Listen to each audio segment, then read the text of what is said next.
ಎಲ್ಲ ನನ್ನ ಪ್ರಿಯ ಪ್ರೇಕ್ಷಕರಿಗೆ ನಮಸ್ಕಾರ. ಎಲ್ಲ ಕ್ಷೇಮವಾಗಿದ್ದೀರಾ ಅಂತ ಭಾವಿಸ್ತೀನಿ. ನೋಡಿ, ನಾ ಹಿಂದಿನ ವಿಡಿಯೋದಲ್ಲಿ ಹೇಳಿದ್ದೆ, ನಾನು CBSE 9 ಮತ್ತು 10ನೇ ತರಗತಿ ಕ್ಲಾಸ್ ಬಗ್ಗೆ ಒಂದ್ ಸ್ವಲ್ಪ ಮಾಹಿತಿಯನ್ನ ಕೊಡ್ತೀನಿ ಅಂತ ಹೇಳ್ಬಿಟ್ಟು. ಏನಪ್ಪಾ ವಿಚಾರ ಅಂತಂದ್ರೆ, 9 ಮತ್ತು 10ನೇ ಕ್ಲಾಸಿಗೆ 3ನೇ ಭಾಷೆ ಕಡ್ಡಾಯ ಅಂತಕ್ಕಂತ ವಿಚಾರ. 2027-26ನೇ ಸಾಲಿನ 10ನೇ ತರಗತಿ ವಿದ್ಯಾರ್ಥಿಗಳಿಗೆ ಹಳೆಯ ಪದ್ಧತಿಯನ್ನೇ ಮುಂದುವರಿಸಬೇಕು. ಅವರು ಕೇವಲ 2 ಭಾಷೆಗಳನ್ನ ಮಾತ್ರ ಕಲಿತಾರೆ. ಇವರಿಗೆ ಯಾವುದೇ 3ನೇ ಭಾಷೆ ಅಗತ್ಯ ಇರಲ್ಲ ಅಂತ ಹೇಳ್ಬಿಟ್ಟು CBSE ಹೇಳಿದೆ. 3ನೇ ಭಾಷೆಯನ್ನ ಶಾಲಾ ಮಟ್ಟದಲ್ಲೇ ಆಂತರಿಕ ಮೌಲ್ಯಮಾಪನ ಮೂಲಕ ಮಾತ್ರ ಮೌಲ್ಯೀಕರಿಸಬೇಕು. ಅಂದ್ರೆ ಸ್ಕೂಲಲ್ಲೇ ಎಕ್ಸಾಮ್ ಮಾಡಿ ಸ್ಕೂಲಲ್ಲೇ ಮಾರ್ಕ್ಸ್ ಕೊಡೋದು 3ನೇ ಭಾಷೆಗೆ. ಈ ಬ್ಯಾಚ್ಗಳು ವಿದ್ಯಾರ್ಥಿಗಳು 10ನೇ ತರಗತಿಗೆ ಬಂದಾಗ 3ನೇ ಭಾಷೆಗೆ ಯಾವುದೇ CBSE ಬೋರ್ಡ್ ಪರೀಕ್ಷೆ ಇರಲ್ಲ ಅಂತಕ್ಕಂಥದ್ದು ವಿಚಾರ. ಏನು ಅಂದ್ರೆ, ಆದ್ರೆ 2027-28ನೇ ಸಾಲಿಗೆ ಇದು ಅನ್ವಯಿಸಲ್ಲ. ಹೊಸ ತ್ರಿಭಾಷಾ ನೀತಿಯ ಅನ್ವಯ 9 ಮತ್ತು 10ನೇ ತರಗತಿ ವಿದ್ಯಾರ್ಥಿಗಳಿಗೆ 3ನೇ ಭಾಷೆಯನ್ನ ಕೇಂದ್ರ ಪ್ರೌಢ ಶಿಕ್ಷಣ ಮಂಡಳಿ CBSE ಕಡ್ಡಾಯಗೊಳಿಸಿದೆ.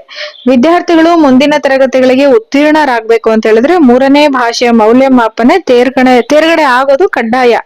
ಆದ್ರೆ ಇದು 2027-28ನೇ ಸಾಲಿನ ಮುಖ್ಯ ಬೋರ್ಡ್ ಪರೀಕ್ಷೆಯ ಭಾಗವಾಗಿರುವುದಿಲ್ಲ ಅಂತ ಹೇಳ್ಬಿಟ್ಟು CBSE ಸ್ಪಷ್ಟಪಡಿಸಿದೆ.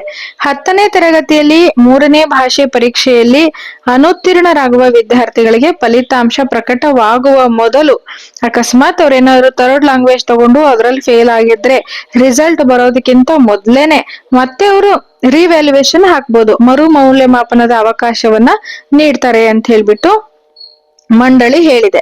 ಹಾಗೆ 8ನೇ ತರಗತಿಯಲ್ಲಿದ್ದ ಅದೇ 3 ಭಾಷೆಯ ಸಂಯೋಜನೆ 9ನೇ ತರಗತಿಯಲ್ಲೂ ಮುಂದುವರಿಯುತ್ತೆ. ಈಗ 3 ಭಾಷೆ ಏನು 8th ಅಲ್ಲಿ ತಗೊಂಡಿರ್ತಾರಲ್ಲ, 9th ಅಲ್ಲಿ ಕೂಡ ಅದೇ ಕಂಟಿನ್ಯೂ ಆಗುತ್ತೆ. 3 ಲ್ಯಾಂಗ್ವೇಜ್ಗಳು. ಒಂದು ಭಾಷೆಯನ್ನ 3ನೇ ಭಾಷೆಯಾಗಿ ಆಯ್ಕೆ ಮಾಡಿಕೊಳ್ಳಬೇಕು. ಈ ಕುರಿತು